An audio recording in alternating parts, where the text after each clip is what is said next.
ventilación mecánica,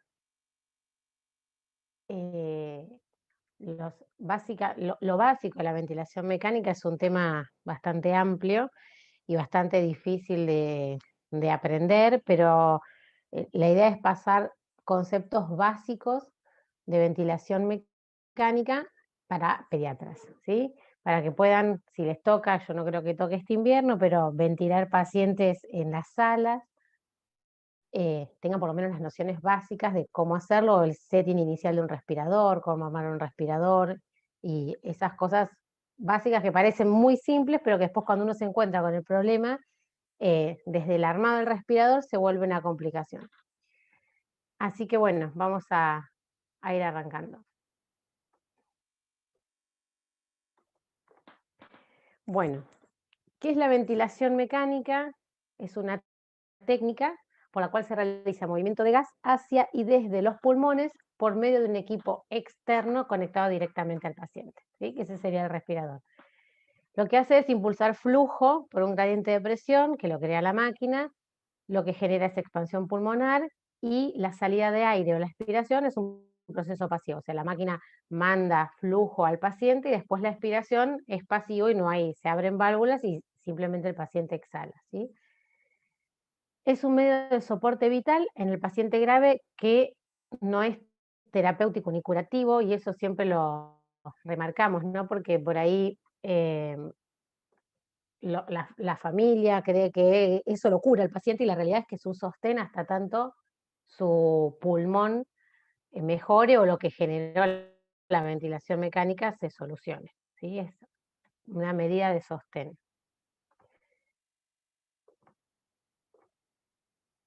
Y ahora no me pasa la diapo, ahí vamos. Bueno, ¿cuáles son los objetivos de la ventilación mecánica? Es esto, mantener al paciente con su función respiratoria conservada y el tiempo suficiente para tratar la causa que originó el fracaso respiratorio. Y acá el concepto importante de esto es tener presente que cuando uno conecta a un paciente al respirador tiene que estar siempre pensando cuándo lo va a sacar. Entonces, cuanto antes lo pueda sacar, mejor. Y siempre, todos los días me tengo que estar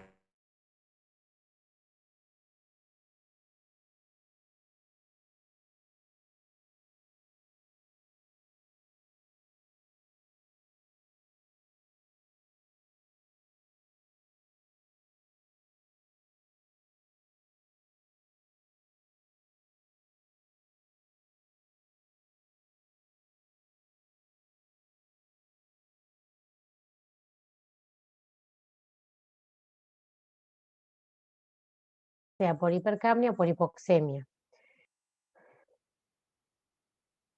En los pacientes que tienen aumento de las resistencias de las vías respiratorias o disminución de la compliance pulmonar o torácica, y donde la bomba inspiratoria es capaz de realizar su función. Acá entran todas las causas que vimos en insuficiencia respiratoria, vamos allá del pulmón, una patología pulmonar, sino cualquier otra patología que genere una incapacidad de respirar, ya sea a nivel central, ya sea a nivel muscular o a nivel de nervioso, ¿sí? Entonces, todas las alteraciones que vimos que generaban insuficiencia respiratoria hipercápnica entrarían dentro de este grupo, ¿sí? O sea, problemas respiratorios y problemas no respiratorios, pero que generan dificultad respiratoria o incapacidad de respirar adecuadamente y sostener la ventilación y la oxigenación. Después tenemos las otras causas como la disminución del consumo de oxígeno sistémico y o miocárdico, y este es el claro ejemplo del paciente en shock, en donde yo lo que tengo que bajar es el consumo de oxígeno. Entonces ventilo a ese paciente con ese fin, ¿sí? Sedarlo, conectarlo al respirador, evitar que haga esfuerzo y que gaste más energía y disminuir el consumo de oxígeno. La función respiratoria por sí sola consume entre el 30 y el 40%, o sea, representa el 30 al 40% del trabajo que realiza el paciente para respirar y para estar hemodinámicamente estable. Entonces, uno ventilando al paciente disminuye mucho el gasto cardíaco, ¿sí? Conseguir la expansión pulmonar en aquellos pacientes en los que el pulmón se atelectasió, por ejemplo. Otra de las indicaciones es permitir la sedación, la anestesia y la relajación muscular en aquellos pacientes que lo necesiten. Acá están las cirugías programadas, por ejemplo. y estabilizar la pared torácica cuando esto no se pueda sostener. Acá entran los pacientes con cifoescoliosis, Guillain-Barré, digamos, cuando la alteración es de la caja torácica, ¿sí? Entonces, básicamente estas serían las causas, la etiología por la cual podríamos ventilar a un paciente. Acuérdense el deterioro del sensorio como una causa que a veces nos cuesta tomar la decisión. Y entonces vamos a ver un poco ahora cómo arrancamos cuando vamos a ventilar a un paciente. Tenemos respiradores, hay miles de modelos, cada uno tiene sus particularidades. Casi todo está escrito en el respirador, entonces suele ser bastante fácil armarlo.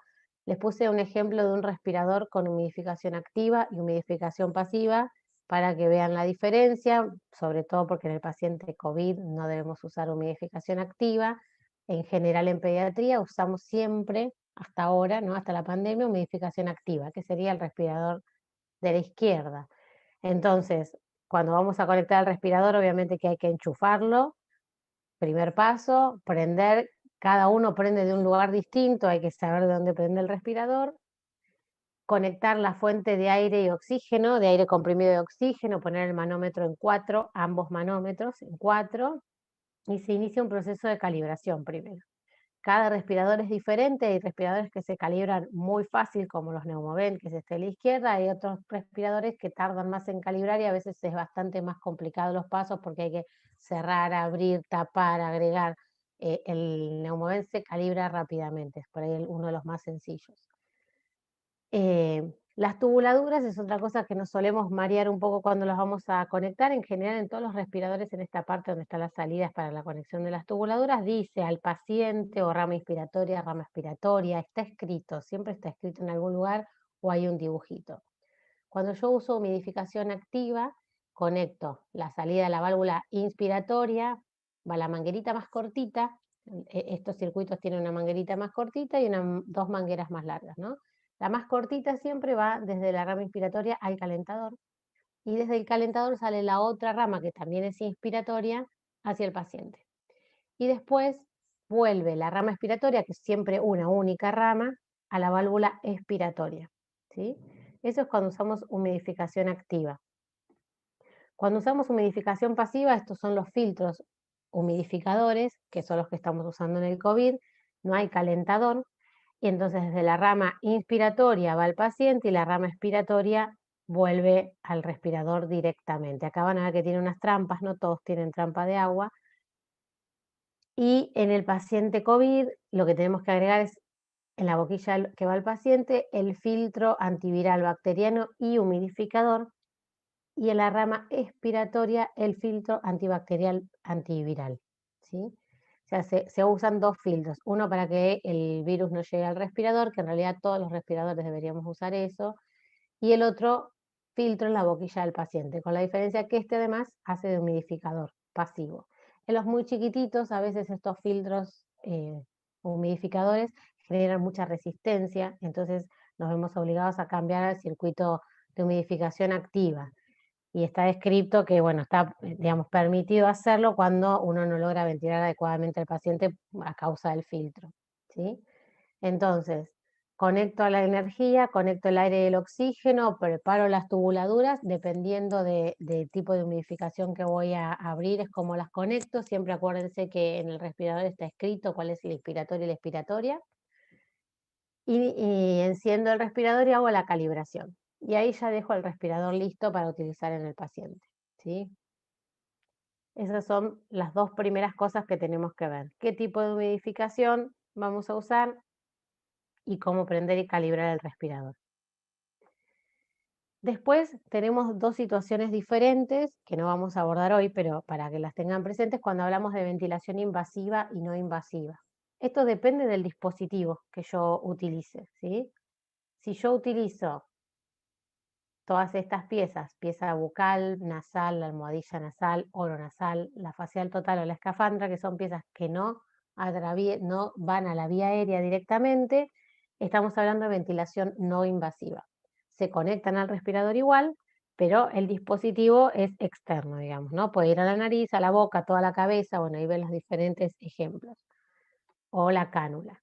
Y si la ventilación es invasiva, estamos hablando que la estamos haciendo a través de una traqueostomía o un tubo endotraqueal. Porque a veces confunde un poquito los modos ventilatorios de los respiradores, que hay modos que son VNI, ventilación no invasiva. Entonces, cuando por ahí decimos cómo está el paciente, decimos está en VNI, pero tiene un tubo endotraqueal. Eso es una cuestión semántica de los modos ventilatorios de los respiradores, que todos son diferentes.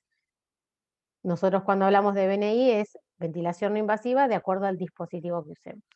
Ventilación invasiva, tubo tráqueo con y sin balón, como ven acá, ¿no? Son las opciones. En general deberíamos usar para todos los pacientes tubo con balón. Las tráqueos ya ahí es más discutido y eso lo define otorrino, qué tráqueo le pone al paciente, si con o sin balón, pero los tubos deberían ser todos con balón, salvo algunas excepciones, ¿sí?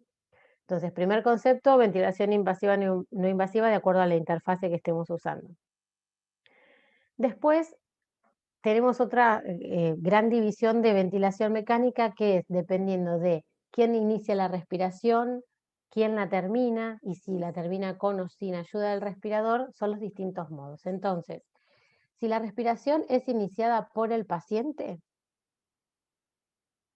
ese paciente tiene una ventilación mandatoria asistida, ¿sí?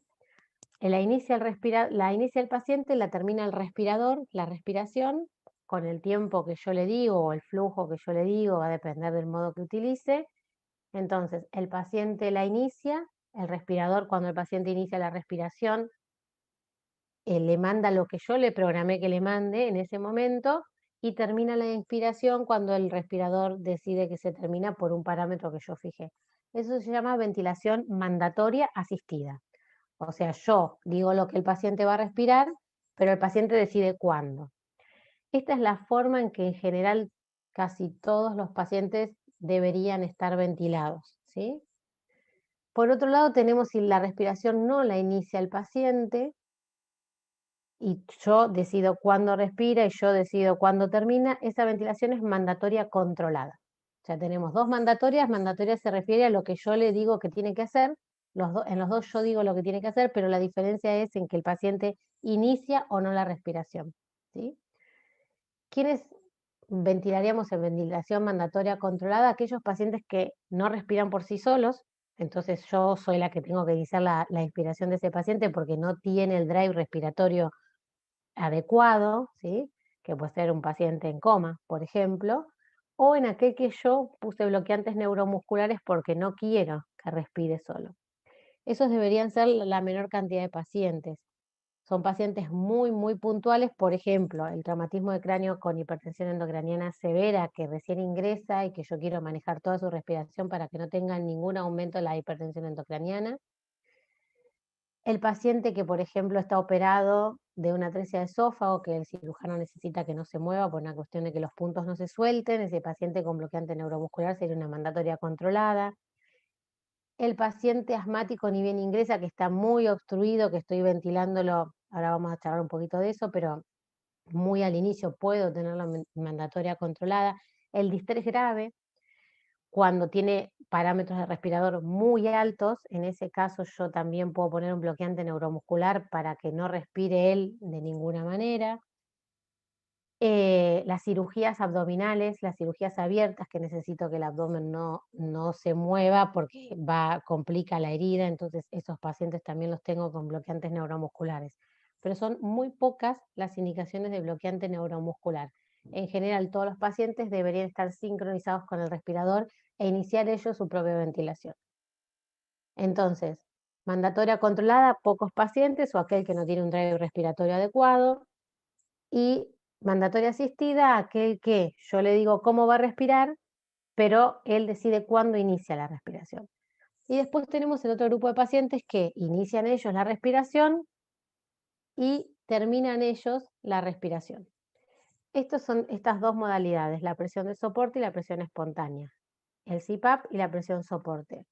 Diferencias entre estas es que el CPAP es una presión continua en la vía aérea y el paciente respira con su propio impulso, inicia la inspiración, termina la inspiración cuando él lo decide, solo con esa presión de base. Y la presión de soporte, el respirador lo ayuda en cada inspiración con un poco más de presión. Entonces, esos en general tienen CPAP con presión de soporte. Tienen la presión de base y además, en el momento que inicia la respiración, el respirador le da un poco más de flujo para que tenga más volumen pulmonar, ¿sí? Entonces, eso serían la gran división. Casi todos nuestros pacientes están en mandatoria asistida y estos, presión soporte y presión espontánea, suelen ser modos de desvinculación del respirador, ¿no? Es muy raro tener un paciente solo en soporte o solo con CPAP. Es más que nada un paso a la desvinculación del respirador. Después tenemos el modo ventilatorio. Una vez que yo decido esto, ¿no? Si lo voy a bloquear al paciente o no y cómo lo voy a manejar, tengo que setear en el respirador el modo con el que lo voy a setear. Hay un montón de modos ventilatorios. Para ustedes tienen que conocer lo básico, que son estos dos: ventilación controlada por volumen y ventilación controlada por presión. Esos serían los dos modos básicos y que en realidad funcionan en casi todos los pacientes. Después hay un montón de variantes, que por ahí las han escuchado en la NEO, la CMB. Después hay miles mixtas, ¿no? Controladas por presión, pero con un volumen garantizado. Bueno, son mucho más específicas. Lo importante es que por lo menos aprendan estas dos. Entonces, la ventilación controlada por volumen, lo que el ventilador entrega es un volumen programado que yo programo. La presión inspiratoria va a ser variable, va a levantar una presión de acuerdo a cómo esté ese pulmón y el volumen que yo le estoy entregando. El flujo inspiratorio también es programado y el tiempo inspiratorio es programado y a veces lo determina el respirador a través del flujo y la frecuencia. Y la ventilación controlada por presión, a diferencia de la anterior, lo que yo seteo, lo que yo decido que le voy a entregar es qué presión inspiratoria yo le voy a entregar, y el flujo, el volumen en este caso va a ser el variable. El flujo también y el tiempo inspiratorio va a ser programado. Las curvas que uno puede ver en el respirador son diferentes. En general, la ventilación controlada por presión, en la curva de flujo-tiempo, uno lo que ve es una curva desacelerada. Esto es que el aire entra rápidamente y después empieza a bajar gradualmente. En cambio, en la ventilación controlada por volumen, el aire entra y se mantiene dentro del pulmón y empieza a salir. La curva es cuadrada, como ven ahí en el dibujito. Son diferentes formas de administrar el flujo que puede ser beneficioso para una u otra patología y que también en la ventilación controlada por volumen se puede modificar y se puede hacer, por ejemplo, un flujo desacelerado como lo genera la presión. Así que eso son cosas que uno puede manejar, pero básicamente tengan presente eso: la ventilación controlada por presión manda flujo de golpe y empieza a desacelerarse, y la ventilación controlada por volumen, el flujo entra y queda dentro del pulmón y empieza después rápidamente a descender, ¿sí? Y en uno garantiza un volumen, el otro garantiza una presión, y lo que va a variar es la otra variable, ¿sí? La presión o el flujo, dependiendo de qué modo esté usando. ¿Cuál tengo que elegir? En realidad, en general ventilamos casi todo por volumen. Antes o hay algunos lugares donde todavía está escrito que los chicos más chiquititos, los menores de 10 kilos, ventilarlos por presión y los mayores ventilarlos por volumen. Hoy en día casi todos los pacientes se ventilan por volumen. Y después hay determinadas situaciones puntuales, por ejemplo, los pacientes que tienen obstrucción de la vía aérea, que a veces la ventilación controlada por presión favorece la entrada de aire porque entra el aire mucho más rápido y hace que pueda vencer la resistencia a la vía aérea. Lo que recomiendan es que uno ventile con el modo ventilatorio con el cual se encuentra más familiarizado. Entonces, si yo estoy más familiarizado y me siento más seguro ventilando por presión, ventilo por presión. Y si me encuentro más seguro ventilando por volumen, ventilo por volumen, ¿sí? Pero siempre tener presente que tenemos que estar atentos a cuando ventilo, los riesgos, ¿no? Cuando ventilo por volumen, que levante picos muy altos, ¿sí? Y cuando ventilo por presión, que el volumen que esté entregando no sea suficiente. Entonces, mirando eso, si veo que el volumen es adecuado, que no está levantando presiones extremadamente altas, es indistinto el modo que utilizo, por lo menos inicialmente para ustedes en la sala o en una guardia si tienen que ventilar a un paciente. Después uno en terapia puede ir viendo qué le favorece a ese paciente, ¿no? Pero inicialmente es indistinto. Bueno, acá tienen un Neumovent y acá tienen todas las opciones de modos ventilatorios. Entonces, por un lado tienen volumen, ahí arriba, asistido controlado. Acá tienen ventilación por presión, el PCB, CPAP con soporte, son todos modos de presión, pero vieron las diferencias. Y después acá abajo hay otras opciones que tenemos presión de soporte con CMB y otras variables más que uno aprieta la teclita y aparecen diferentes. Entonces, acuérdense, la teclita de volumen, la teclita de presión, ¿sí? Los respiradores en general para setearlos son muy fáciles porque cuando uno lo prende empieza a titilar todo lo que yo tengo que setear de ese respirador. Entonces, una vez que yo elijo el modo, en el respirador acá abajo, todo esto que ven amarillito, números amarillos, empiezan a titilar para que yo lo setee y titilan todas las lucecitas estas. Hasta que yo no seteo todo, el respirador no va a arrancar. Así que es bastante fácil darse cuenta de qué es lo que me falta, ¿sí?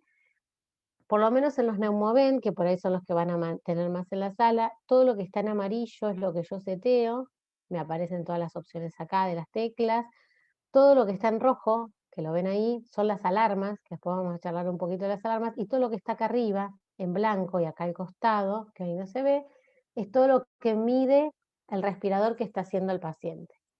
Entonces, por ejemplo, si yo seteo un paciente por presión, acá está la presión que yo seteo y acá seguramente me marca la presión que levanta el paciente. Lo mismo el volumen me lo pone acá abajo y yo cuando mido acá arriba voy a tener el volumen expirado del paciente, que puede ser igual o puede ser diferente al que yo seteé. Entonces, esos también son datos importantes, ¿no? ¿Qué le puse yo y qué está midiendo en el paciente? Sobre todo cuando ventilo por presión, digo, puse esta presión y con esta presión mueve este volumen. Cuando seteo por volumen al revés, puse este volumen y levanta esta presión, ¿sí? Que me va a aparecer acá al costadito en blanco. Entonces, prendo, elijo el modo, voy seteando cada parámetro, les muestro este, pero cada uno es diferente, hay otros que son táctiles. Elijo aprieto la teclita, subo y bajo para aumentar el valor y pongo Enter. Y así deja de titilar la luz y paso al siguiente parámetro que está titilando, ¿sí? Después hay una tecla para el seteo de alarmas, que es muy importante también. Ahora vamos a ir viendo los parámetros. Entonces, parámetros que yo puedo setear en un respirador. Fracción inspirada de oxígeno, volumen tidal, frecuencia respiratoria, presión inspiratoria, tiempo inspiratorio, relación inspiración-expiración, flujo inspiratorio, tiempo de rampa, tiempo de flujo inspiratorio, presión al final de la expiración, la PEP, la sensibilidad o trigger, el fin del ciclo inspiratorio, el suspiro. Todas estas son variables, yo les remarqué en negrita las que van a tener que setear sí o sí, las demás son de manejo más específico que no van al caso de esta charla, y ahora vamos a ver en detalle todas estas variables. Entonces, por un lado tenemos la fracción inspirada de oxígeno, la FiO2.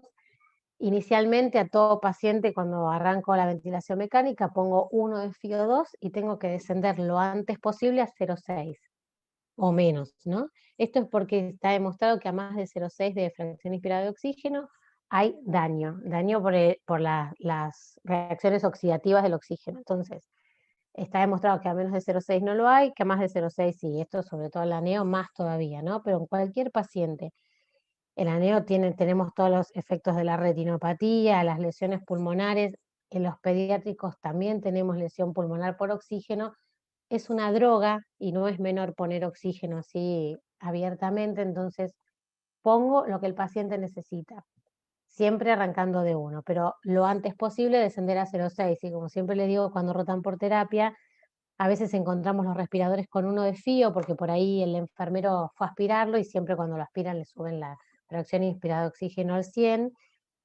y cuando se van se olvidan de bajarlo, entonces el paciente queda con esa FiO de 1 un rato largo sin necesidad. Entonces, siempre revisar eso porque produce mucho daño el oxígeno, ¿sí? Después la frecuencia respiratoria y el tiempo inspiratorio. Para setear frecuencia y tiempo inspiratorio, ahí les puse una tablita que es estimativa de acuerdo a la edad, la frecuencia del tiempo inspiratorio que corresponde a cada paciente. Es bastante diferente lo que uno encuentra en la bibliografía en cuanto a las tablas. Esta me pareció bastante completa, entonces en los bebitos más pequeños, en los menores de 3 meses, la frecuencia respiratoria uno no pone la frecuencia total que normalmente maneja el paciente, y menos si está con dificultad respiratoria, ¿no? En general es el 70% de la frecuencia normal, y en general para los bebés más chiquititos, hasta 6 meses, 25 de frecuencia respiratoria. Después veremos variantes de acuerdo a qué patrón tiene cada paciente, ¿no? Pero esto es como una base para saber de dónde partir. y un tiempo inspiratorio de 0,5, 0,6 en los que tienen 6 meses. Ya entre 7 meses hasta los 3 años, 20 de respiratoria, el tiempo inspiratorio es un poquito más largo, 0,65, 0,70.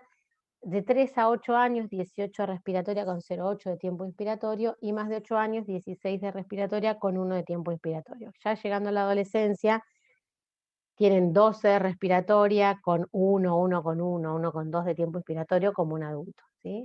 Esto es una base para arrancar, y esto está estipulado por la edad del paciente. Después tenemos el volumen tidal.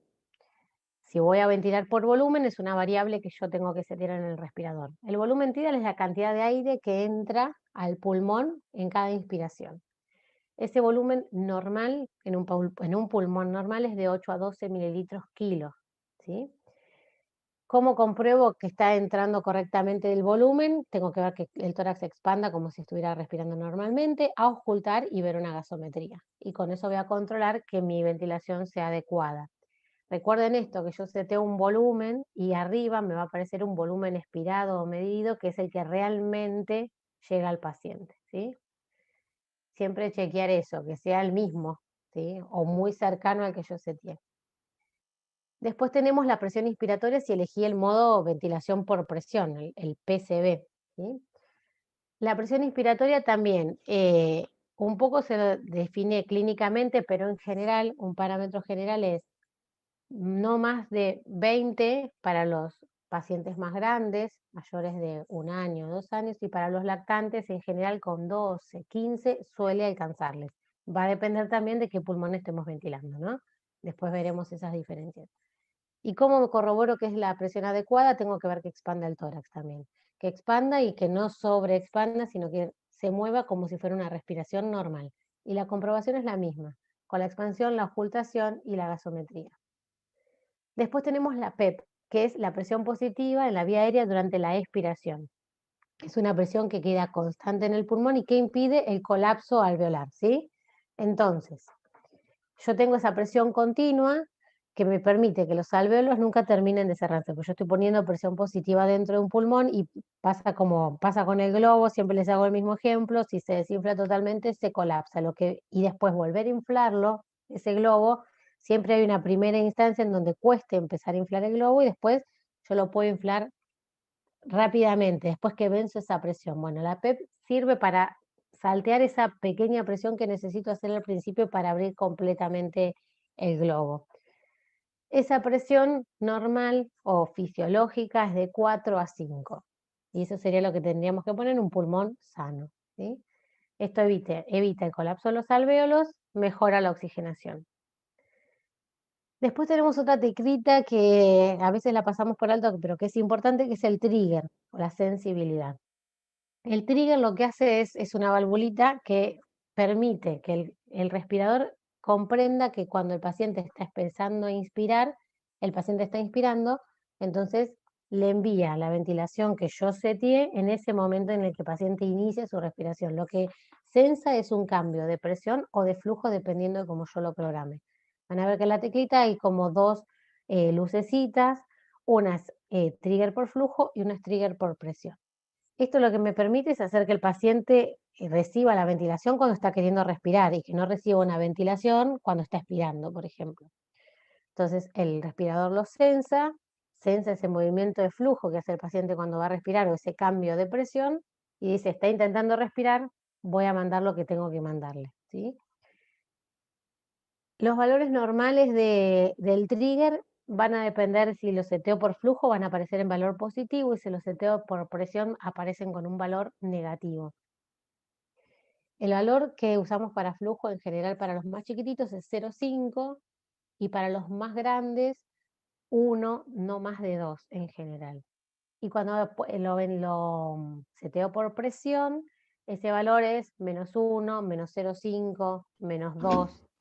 No deberíamos en realidad nunca setear un trigger por presión, porque generar un cambio de presión le cuesta mucho más al paciente que generar un cambio de flujo. Entonces le cuesta más al respirador detectar que el paciente está respirando. Idealmente deberíamos programarlo por flujo, ¿sí? Y poner, acuérdense, 0,5 en el más chiquitito, 1, como mucho 2 en los pacientes más grandes. Si yo eso lo aumento, porque a veces nos pasa que el paciente intenta respirar y el paciente quiere respirar, autocicla el respirador, entonces digo, bueno, voy a hacer que no lo sense tanto que el paciente está respirando, lo aumento. La realidad es que el respirador no le va a mandar todas esas respiraciones, pero probablemente esté hipoventilando al paciente. O sea, lo que estoy haciendo es hacer que el respirador no se entere que el paciente está necesitando más ventilación. Entonces, no sería una técnica adecuada solucionar esta situación de un autociclado aumentando el trigger para que el respirador no se entere que el paciente está respirando. En todo caso, tendría que sedar más al paciente o modificar el modo, ver qué es lo que le está pasando al paciente por el cual tiene esa sed de aire y respira tan rápido y hace que el respirador mande todo el tiempo la ventilación. Pero la tecla del trigger es muy importante de mirar y a veces no nos olvidamos. Entonces acuérdense, casi siempre por flujo y no más de 2 de trigger de flujo, ¿sí? Bien. Y después otra cosa importante que yo tengo que setear son las alarmas. ¿Por qué? Porque si el paciente pasa un límite de alarma, ya vienen con alarmas preseteadas, ¿no? Los respiradores, pero yo tengo que ver qué necesita mi paciente, porque probablemente si el paciente exceda el pico de presión que tengo seteado de alarma o de volumen, el respirador corta la ventilación y no le aporta nada al paciente. Entonces, ¿qué alarmas tengo que estar atento? La alarma de presión, que la debería setear 10 centímetros de agua por encima del valor que alcanza el paciente, no el que yo seteé, sino el que el paciente está alcanzando. Pero que a su vez no debería ser más de 35 o 40 centímetros de agua. ¿Por qué? Porque eso puede generar barotrauma. Si el paciente está levantando más de 35 o 40 de presión, puede romperse el pulmón. Entonces, 10 centímetros de agua por encima del valor que alcanza el paciente, pero con la precaución de que no sea más de 35 o 40 centímetros de agua. Después tenemos las alarmas de volumen. Si el paciente lo seteamos por volumen o, aunque esté seteado por presión, el volumen que alcanza va a ser, si excede el volumen de la alarma, va a sonar. Esa alarma la debería poner 20 al 50% por encima y por debajo del volumen expirado del paciente. Siempre es lo medido del paciente, porque por ahí yo pongo un volumen y el paciente está moviendo otro, entonces va a activar la alarma igual. Yo lo que tengo que mirar es lo que mide en el paciente, ¿sí? Tanto la presión como el volumen expirado.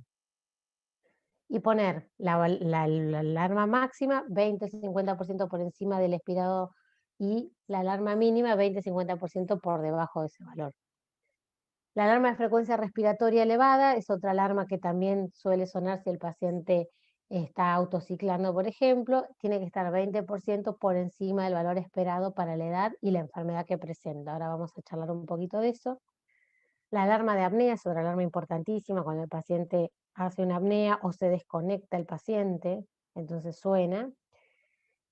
El respirador debería censar, la puedo poner entre 10 y 20 segundos de apnea. Si en ese momento el paciente no genera ninguna respiración, tiene que sonar la alarma, ¿sí? La alarma de oxígeno, 20% por encima y por debajo de la FiO2 que yo programé para ese paciente. Hay pacientes puntuales en los que no quiero que sature más de un valor, entonces está bueno setear la alarma para que no pase de esa FiO2 programada. Y las alarmas automáticas, que estas son propias de problemas en el sistema, cuando hay desconexión, corte de suministro eléctrico, caída o aumento de la presión de los gases de la pared, consumo de las baterías ya no funcionan, las baterías internas del respirador. Bueno, esas alarmas van a sonar aunque yo no quiera y esas son automáticas. Hay algunas otras, pero por ahí estas son las más importantes. La de presión, la de volumen, la de frecuencia respiratoria elevada, la de apnea y la del oxígeno.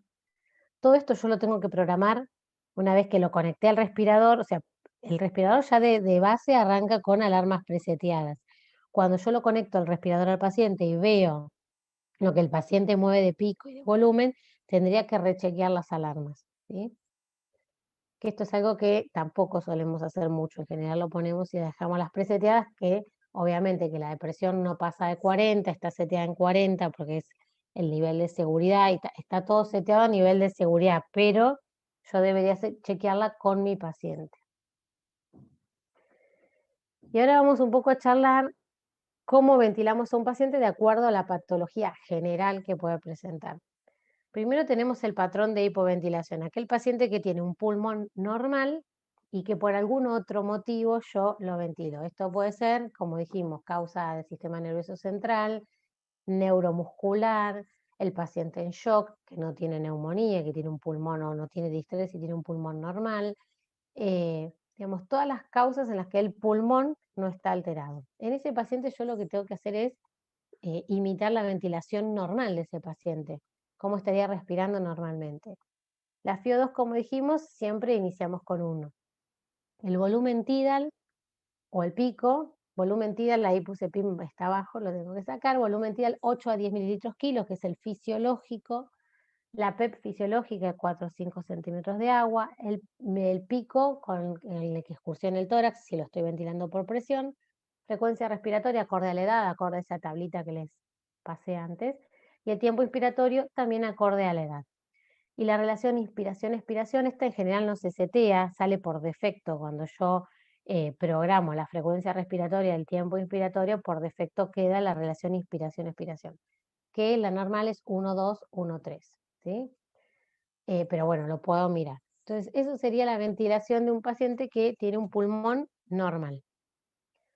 Ahora, cuando tenemos un patrón obstructivo, en este paciente tenemos obstrucción bronquiolar, o sea, tenemos bronquios obstruidos, aumentos de la resistencia de las vías aéreas. Los alvéolos están distendidos y de hecho tienen atrapamiento aéreo, están sobredistendidos, ¿no? Entonces tenemos alvéolos libres, pero tenemos una obstrucción de la vía aérea, con lo cual el aire le va a costar ingresar al pulmón. Tengo un pulmón que está hiperinsuflado, con los diafragmas aplanados, y con PEP intrínseca, esto es la presión que dijimos que queda en ese alvéolo al final de la expiración, ya tiene auto-PEP, que eso también se puede medir con el respirador. Entonces, cuando yo veo un paciente que está hiperinsuflado, con un cuadro broncoobstructivo, que puede ser la bronquiolitis, puede ser un paciente asmático, tengo que modificar algunas cosas para poder ventilar adecuadamente a ese paciente. Entonces, ¿qué vamos a hacer con ese paciente? En la FiO2, como siempre, vamos a arrancar con FiO2 de 1. El volumen tidal va a necesitar un buen volumen para vencer esa resistencia de la vía aérea y que el aire llegue al pulmón, porque lo que me pasa con este paciente es que el aire le cuesta entrar y después le cuesta salir, queda atrapado una vez que entra y no sale. Entonces yo tengo que vencer esa resistencia, así que si lo ventilo por volumen, 8 a 10 mililitros kilo. Si lo ventilo por presión, picos que permitan la excursión del tórax. En general, en estos pacientes termino utilizando picos más altos que los acordes a la edad del paciente, por esto es que tengo que vencer esa resistencia para que el aire llegue a los alvéolos. Y en general se benefician de la ventilación por presión porque vence más fácil, por esto de la curva desacelerada que les mostraba antes, la resistencia a la vía aérea. Entonces son pacientes que podríamos ventilar por presión y no tener miedo a la presión alta, porque ¿qué pasa con esa presión?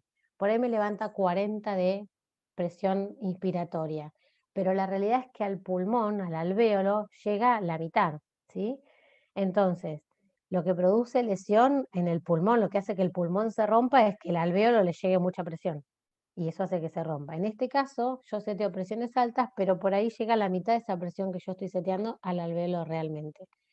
Esto se ve con un valor que se llama plató, que es la presión, una estimación de la presión alveolar, y esa presión es la que no tiene que pasar de 30 para no generar daño, la presión plató o presión meseta, la pueden escuchar también como presión meseta.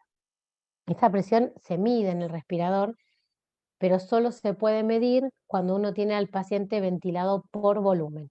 Entonces uno debería pasar al paciente ventilación por volumen, apretar la teclita que dice presión meseta o presión plató, que están en diferentes lugares de acuerdo al respirador, y la mide en ese momento. Esa presión no debe ser más de 30 porque está demostrado que puede generar barotrauma. Entonces, por ahí yo tengo una presión plató o en el alvéolo de 20 y el paciente está levantando 40 de presión. Eso me marca claramente que el paciente está obstruido, que toda esa presión que yo estoy mandando llega a la mitad porque tiene una resistencia para llegar al alvéolo. Y es una de las cosas que me marca un cuadro obstructivo, un patrón obstructivo en un paciente, ¿sí? La PEP acá, como ya tiene PEP intrínseca, el paciente está hiperinsuflado y tiene aire dentro de su pulmón, no es que se colapsa cada vez que inspiro y expiro, suele ser más baja. Yo tengo que tratar de no sobrepasar los 4 o 5 totales. Entonces, hay una tecla que mide PEP intrínseca y en general en estos pacientes arranco con una presión de 1 a 3, no más que eso. A veces puedo poner presión de PEP de 0, aunque es muy raro usar PEP de 0 en el paciente asmático muy, muy, muy obstruido que recién ingrese, que yo voy a ponerle bloqueante neuromuscular porque no quiero que respire para nada. En ese paciente podría poner PEP de 0, pero después siempre tengo que poner, aunque sea bajita, pero 1 o 2 de PEP, y tratar de no superar los 4 o 5 de presión total, ¿sí? Las frecuencias respiratorias, acá aparece un concepto que es a veces confuso, pero suelo usar frecuencias respiratorias más bajas para permitir que el paciente tenga más tiempo de expiración. ¿Se acuerdan que yo les dije que la relación IE va a estar determinada por la frecuencia y por el tiempo inspiratorio? Uno nunca debería cortar el tiempo inspiratorio siempre es el acorde a la edad del paciente, y lo que yo puedo hacer para alargar esa expiración y que le permitirle al paciente que no tenga tanto atrapamiento aéreo es bajar la frecuencia para que la relación inspiración-expiración sea 1,4, 1,5, cuando la normal es 1,2, 1,3. Entonces, estos pacientes se benefician a veces, no siempre, de frecuencias respiratorias más bajas.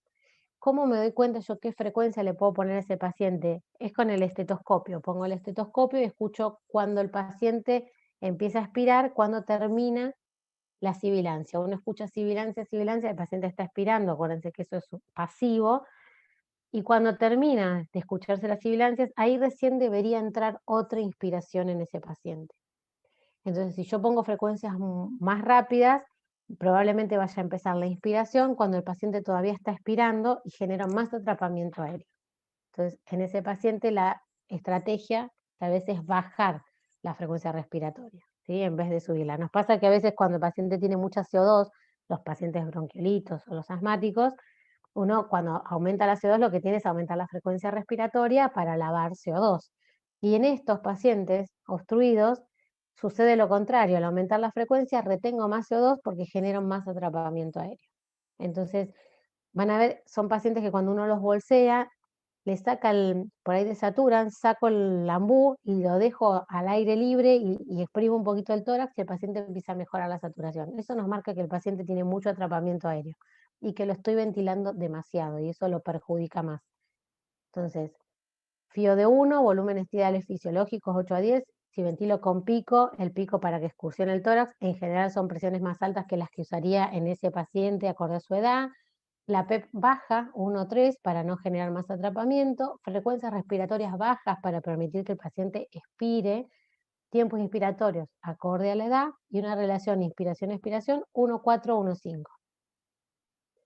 Esas son generalidades. Después cada paciente es un mundo porque el pulmón no es homogéneo y no tiene broncoespasmo en todo el pulmón, sino que hay zonas que tienen broncoespasmo, zonas que tienen atelectasia. Entonces, uno ventila una generalidad y después va a corroborar con la clínica y con los gases, ¿no? Cómo le está yendo ese paciente con ese respirador y qué va a modificar. Esto es como un setting inicial, digamos. Después tenemos el patrón restrictivo. Y cuando hablamos de patrón restrictivo, hablamos del clásico distrés, el paciente con alvéolos ocupados, o sea, las causas intrínsecas de un patrón restrictivo, y también tenemos causas extrínsecas, que es, por ejemplo, que haya un derrame pleural, que haya una lesión neuromuscular, la miastenia, todo lo que genere que el tórax no pueda expandirse adecuadamente, que el volumen y la capacidad pulmonar estén disminuidas. El otro era un pulmón normal, este es un pulmón que no tiene una capacidad de un volumen adecuado, ya sea por una causa pulmonar pura, que es el distrés respiratorio como la causa, pero ahí entra la neumonía también, o cualquier otra alteración de la caja torácica, ¿no? Que impida que ese pulmón se pueda mover adecuadamente. Esto lo que genera es alteración del intercambio gaseoso con hipoxemia, sobre todo las causas intrínsecas, e hipercapnia en las causas extrínsecas. Y acá la ventilación pasa al otro extremo, entonces, ¿cómo lo vamos a ventilar a este paciente que tiene esos pulmones que tiene disminuida su capacidad? Son pulmones más rígidos que no puedo ventilar. Una FIO2 que inicia 1. El volumen tidal, esto está básicamente pensado para el paciente que tiene distrés, que tiene esta placa que vimos recién, ¿no? Los dos pulmones ocupados, los dos campos pulmonares ocupados y que no hay intercambio gaseoso. Entonces, ¿qué tengo que lograr yo? Abrir ese alvéolo de alguna manera. En esos pacientes, el volumen tidal que voy a usar va a ser un volumen tidal bajo. ¿Por qué? Porque yo lo que voy a poner o lo que voy a aumentar es la presión expiratoria al final de la expiración, la PEP. ¿Sí? ¿Qué quiero buscar con aumentando la PEP? Que esos alvéolos se abran y pueda oxigenarse ese pulmón. Entonces, subo la PEP, que puede ser de 5 para arriba, puede llegar hasta 20, dependiendo del paciente. En general, cuando la causa de ese distrés es una causa pulmonar, necesita muchas más presiones que si la causa es no pulmonar, qué sé yo, si es un trauma o si es un quemado o si es una sepsis, porque el pulmón es un pulmón que solo tiene distrés en ese caso, en el otro es una neumonía con distrés. Entonces, presiones PEP muy altas necesita ese paciente. Volúmenes tidales bajos, porque lo que yo tengo que evitar o que lo que está demostrado que más daño genera es la apertura y cierre constante de los alvéolos, ¿no? Es el biotrauma que se genera. Hay volutrauma, barotrauma, y el biotrauma es todos los mediadores inflamatorios que se liberan por esa lesión de cizallamiento, se llama de que abre y cierra el alvéolo. Entonces pongo volúmenes más bajitos para evitar que se abre y se cierra tanto. Entonces, el volumen es 6 a 8. En los adultos usan 6, en pediatría usamos más 8 mililitros kilo.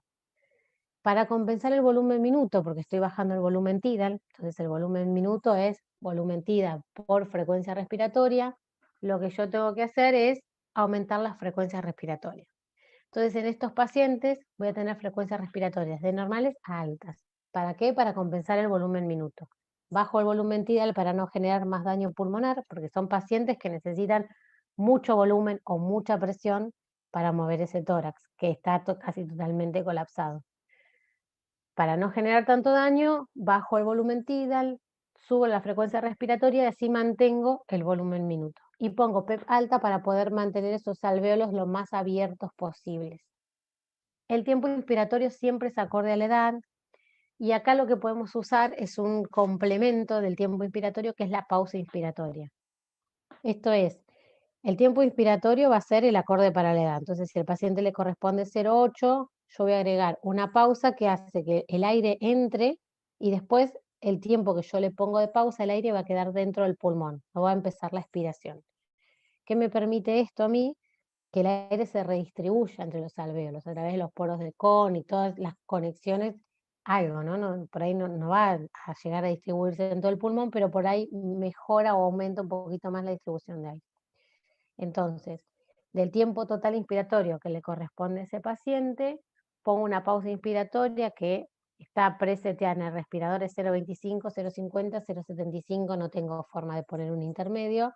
En general arrancamos con pausa de 0,25, se lo restamos a ese 0,8, entonces ponemos 0,6 de tiempo inspiratorio más 0,25 de pausa inspiratoria. El tiempo total se mantiene, pero lo que, a diferencia del otro, que es inspira y expira, este mantiene el aire adentro como el pulmón inflado un rato más para que, digamos, pueda el oxígeno diseminarse un poco más por todo el pulmón. Y las relaciones inspiración-expiración acá se van a ver acortadas porque yo estoy aumentando la frecuencia respiratoria y mantengo el tiempo normal. Entonces, al aumentar la frecuencia, el tiempo de inspiración-expiración se puede transformar en 1,1, 1,2. Lo que tenemos que estar atentos a no aumentar tanto la frecuencia para que el tiempo inspiración-expiración se invierta y sea más corta la expiración que la inspiración. Eso no debe pasar. Entonces, volúmenes tidales bajos, frecuencias respiratorias más altas, PEP alto, el que necesite el paciente. Yo acá no les puse, el que necesite el paciente es bastante difícil de definir. Uno arranca con 5 y va viendo, ¿no? Va titulando y viendo la oxigenación de ese paciente. Uno debería medirlo con los gases y ver que vaya aumentando. Vamos aumentando de a 2 la PEP para ver qué efecto tiene la oxigenación. Lo que yo busco con eso es abrir más alvéolos, entonces voy aumentando gradualmente y puedo llegar a necesitar 10 hasta 20 de P, ¿sí? Frecuencias, entonces dijimos más altas, volúmenes más bajos, mantengo el volumen minuto, PEP alta, tiempo inspiratorio siempre acorde a la edad, pudiendo agregarle pausa inspiratoria como un instrumento más para mejorar la oxigenación, y las relaciones IE que son más acortadas, ¿sí? Esto, como les digo, es un patrón para ventilar pacientes distresados. Ahora, un paciente que tiene neumonía, que es un patrón restrictivo, pero que es focal, ¿no? En una parte de un solo pulmón. El resto del pulmón, el opuesto y el mismo pulmón, pero el lóbulo superior, por ejemplo, está conservada la ventilación. Entonces, yo tengo que ver qué es lo que estoy ventilando porque esa presión la voy a mandar a todo el pulmón. Cuando yo tengo una neumonía, inicialmente ventilo con el patrón que hablamos de hipoventilación, ¿no? Con este patrón básico, con el tiempo inspiratorio acorde a la edad, la PEP acorde a fisiológica, un volumen tidal de 8 a 10, el pico para que excursione el tórax, y después iré viendo cómo se comporta el paciente. Ahora, si yo ya tengo un paciente con un pulmón como este de inicio, ahí sí voy a tener que usar estos valores de patrón restrictivo para ventilar a ese paciente, porque ya es un pulmón todo colapsado. Después nos aparecen las variantes mixtas, el paciente que tiene broncoespasmo y a su vez tiene una neumonía, el paciente que tiene una atelectasia y se suma a la neumonía, o tiene un broncoespasmo y tiene atelectasia. Y ahí el manejo es más artesanal, digamos, es viendo cómo responde, medir la gasometría, ver la saturación y en base a eso tomar decisiones. Esto es como una receta muy básica que, digamos, tenemos que evaluar constantemente al paciente y que además el paciente va cambiando constantemente, porque por ahí en este momento que yo lo estoy evaluando tiene un patrón obstructivo y dentro de una hora tiene un patrón restrictivo o a la inversa, o tiene un patrón mixto, y esos pacientes son mucho más difíciles de ventilar.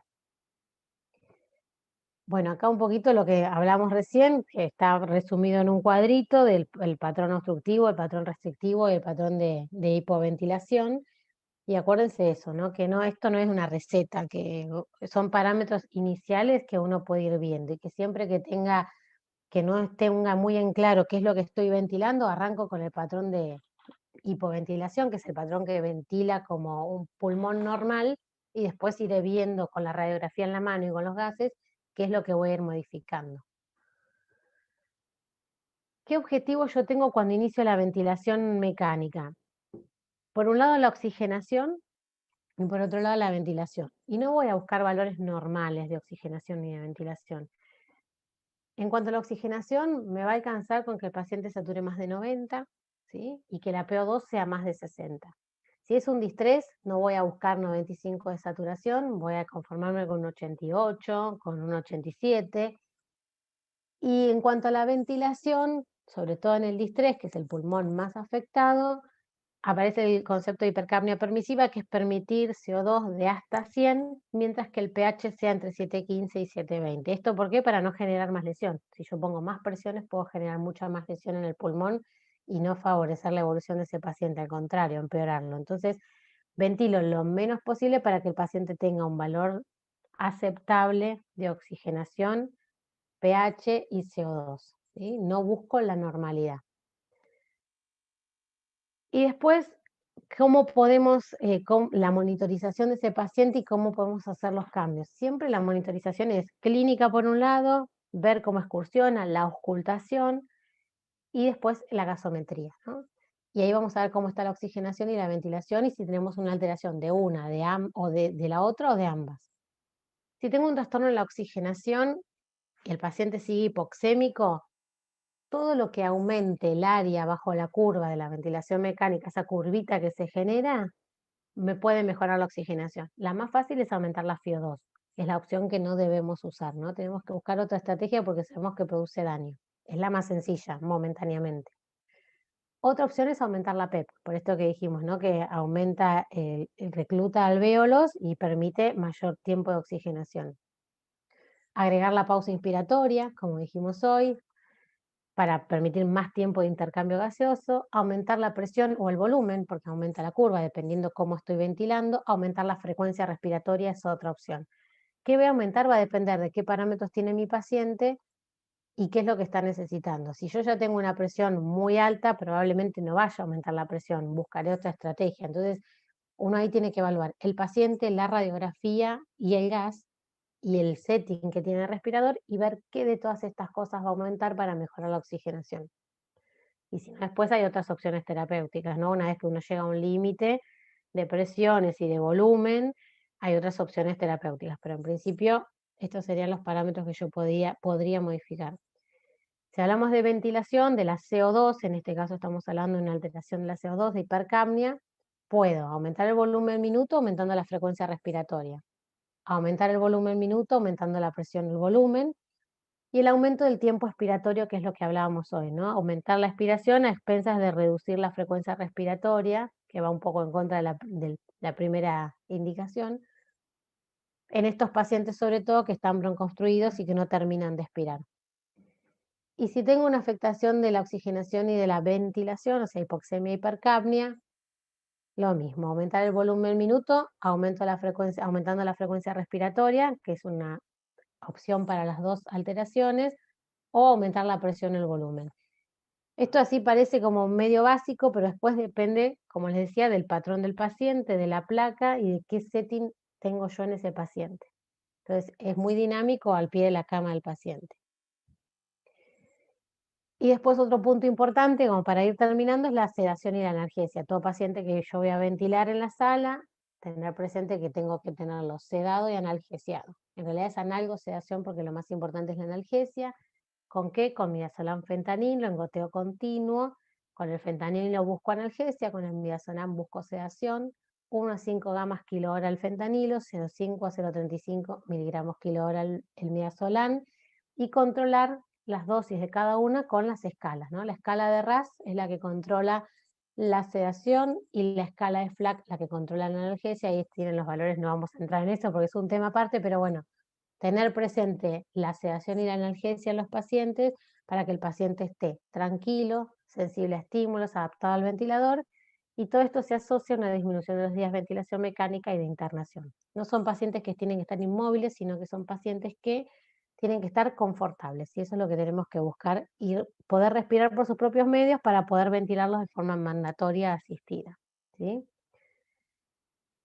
Y para cerrar, bueno, esto de saber por lo menos las cosas básicas de la ventilación mecánica es básico para todos los pediatras que hagan urgencias, guardias, porque a veces pasa esto, ¿no? Que son ustedes los que se quedan a cargo del paciente ventilado, y por lo menos, más allá que uno puede estar al teléfono e ir ayudando o ir a ver al paciente, saber las cosas mínimas o iniciales de la ventilación mecánica para saber qué estoy haciendo. Después es mucho más amplio el tema, pero bueno, como para tener un pantallazo general. Y ahí terminamos. Bueno, ¿Dudas, Ari, preguntas? súper interesante la charla y como siempre súper clara en tu explicación, así que eso se agradece. No hay ninguna pregunta en el chat, no sé si alguien quiere habilitarse el micrófono y si tienen alguna pregunta o duda o algo para aclarar.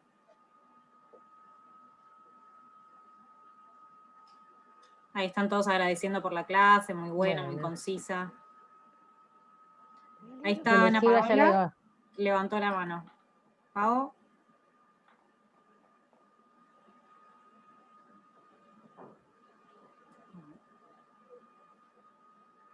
Se le confundió la mano.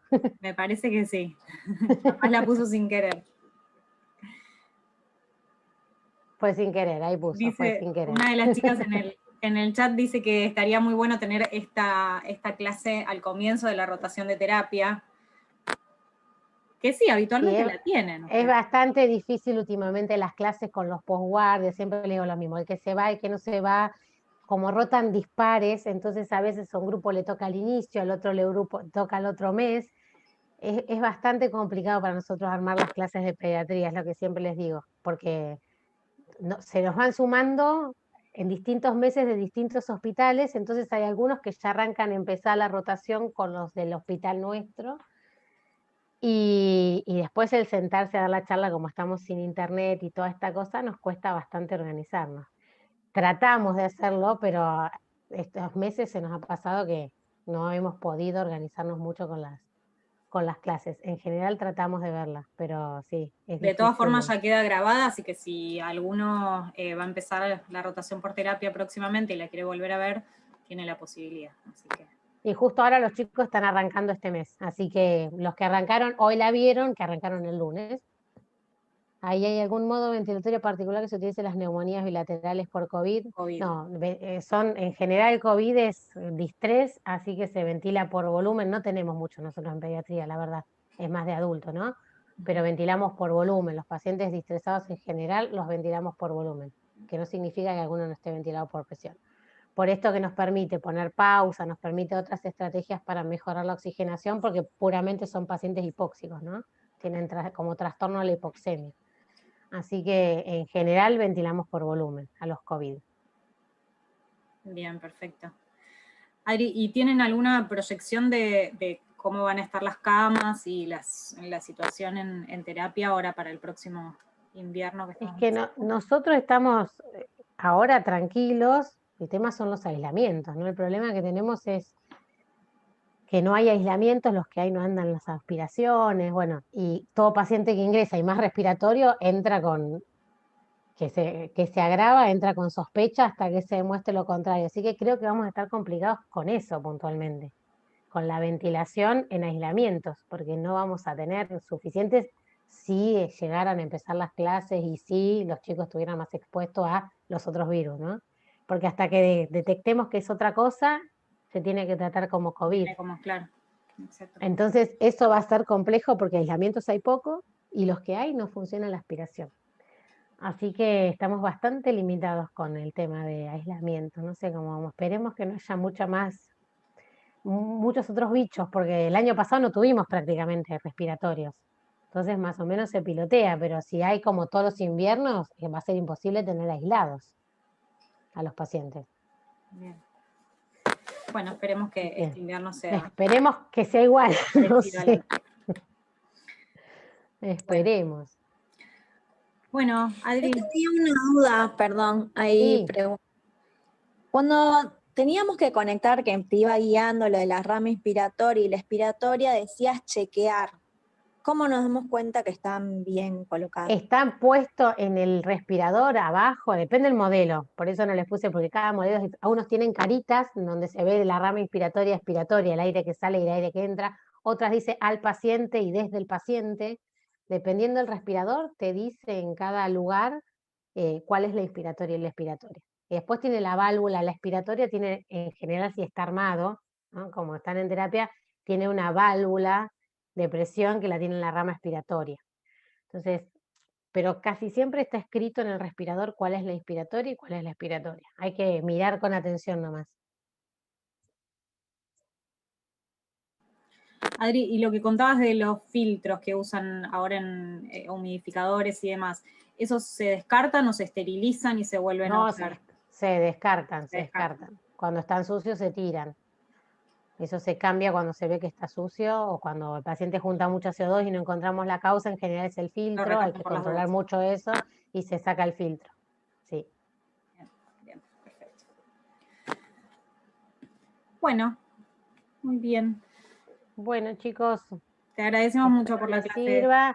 Y después cuando rotan, siempre, como les digo, estén atentos a qué se hace con el respirador y con cada paciente. Porque cada paciente es un mundo. Después la teoría es muy linda, pero uno cuando está ahí con el paciente, después ver los gases, ver cómo está la placa, ver qué se le modifica, por qué. Traten de aprovechar ahí esa parte del paciente, ¿no? Sí, y aprovechar justamente cuando tengan algún ingreso, que es en tiempo real, cómo se arma el respirador y todo, que lo dejan todo preparado para recibir al paciente, es justo un momento para aprovechar a ver todas estas conexiones, cómo se hacen y verlo en vivo. Exacto, armar el respi cuando se va a armar, aprovechar para aprender ahí a armarlos y después ya uno está canchero. Bueno, Adri, muchas gracias. Vamos por finalizar entonces. Beso, chau, chau.